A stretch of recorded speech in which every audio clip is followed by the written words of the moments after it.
नमस्कार अनि स्वागत छ यहाँलाई। आज हामी PHP को लुपिङमा छौं। सो PHP को लुपिङको लास्टमा हामी फर इच भन्ने एउटा लुप छ। यो चाहिँ अरु प्रोग्रामिङ ल्याङ्ग्वेजमा चाहिँ खासै युज भएको देखिँदैन। यो खासमा एरे जहाँनिर छ त्यहाँनिर चाहिँ यो युज भएको देखिन्छ। सो ढिला नगरिकन हामी सबैलाई टेक्स्टमा ओपन गर्न चाहे मैले। सो यदि हाम्रो एरेबाट चाहिँ हामीले 1 by 1 एलिमेन्ट्स चाहिँ निकाल्नु छ भने चाहिँ शो गर्नु छ भने चाहिँ we have to use the for each हाम्रो लुप युज गर्नुपर्ने हुन्छ। सो त्यसको लागि एउटा मैले नयाँ फाइल बनाएँ, न्यू फाइल। त्यसलाई सेभ गरेँ मैले।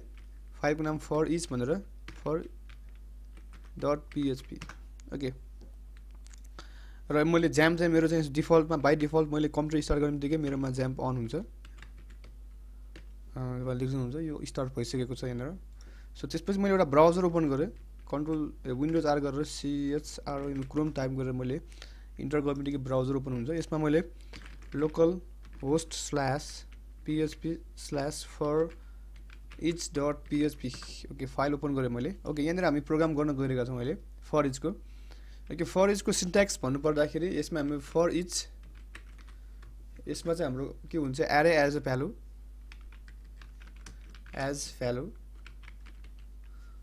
त्यसपछि हाम्रो यहाँनिर अब कोड टु बी एक्जिक्युट हुन्छ। यहाँ एक्जिक्युटेड यति नै हो खासमा हामीलाई चाहिने भनेको। ओके यसको आज हामी सानो एक्जाम्पल गर्न लागिरहेको छौँ अब। ओके अब हामी यसको सानो एक्जाम्पल गर्न गइरहेका छौँ।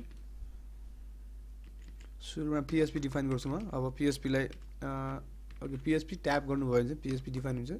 सो यो कुरालाई चाहिँ मैले माथि हालिदिन्छु। अब कमेन्ट आउटमा राखिदिन्छु म। भित्र कन्ट्रोल फी गरेँ मैले र यहाँनिर एस्ट्रिक स्ल्यास गर्यो भने चाहिँ अब यो चाहिँ हाम्रो मल्टी कमेन्ट लाइन हो। मल्टिपल कमेन्ट आउट हो खासमा। कमेन्ट लाइन भने चाहिँ कमेन्ट आउट हो खासमा। सो अब हामी यहाँनिर चाहिँ फर इचको चाहिँ हामी लुपिङ केसको चाहिँ एक्जाम्पल गर्न गइरहेका छौँ। यदि हामीले कुनै एरे भित्रको चाहिँ एलिमेन्ट 1 by 1 चाहिँ हामीले मुभ गर्नु छ या पोइन्ट गर्नु छ भने चाहिँ we have to use the for each looping. So त्यसको लागि मैले एउटा एरे बनाएँ सुरुमा। ओके ARRAY एरे भन्ने एउटा नाम दिएँ मैले। इज कल्स हाम्रो किवर्ड छ एउटा एरे नै भन्नुपर्ने हुन्छ हामीले।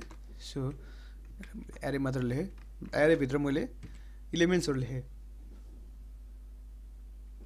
सो मैले यहाँनिर 1, 2, 3, 4, 5, 6 गरेर यति मात्र लेखेँ ल अहिलेको लागि।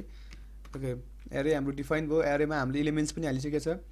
अब चाहिँ के गर्छौँ भन्दाखेरि for each okay for each हामीले के गर्नु पर्यो अब एरे एज के गर्नु पर्यो भ्यालु। त्यसपछि मैले यहाँनिर गएर अब के प्रिन्ट गर्नु पर्यो त मैले अब एरेलाई चाहिँ भ्यालु बनाइसकेको छ। सो प्रिन्ट गर्नुपर्ने भ्यालु हो। सो अब हामी यहाँ के गर्छौँ इको $भित्र भ्यालु इन $VALU यो हाम्रो भेरिएबल्स हो। त्यसपछि मैले एउटा BR ट्याग हालिदिएँ र यहाँनिर हाम्रो एउटा सेमिकोलन बिर्सेको छ मैले सेमिकोलन पनि हालिदिएँ। अब एकचोटि हेरौँ आउटपुट हेरौँ त। सो यहाँनिर भ्यालु इज 1, भ्यालु इज 2, 3, 4, 5, 6 आएको छ किनकि हामीसँग वी हेभ द 6 एरे। एकचोटि मैले अरूलाई बढाएर हेरौँ एउटा। ओके 10 पनि हालिदिएँ मैले एलिमेन्ट्सको खासमा जति हाल्दा पनि भयो। सो रिफ्रेस गरेँ मैले। सो 10 पनि आएको छ। This is the basic example of the for each होइन।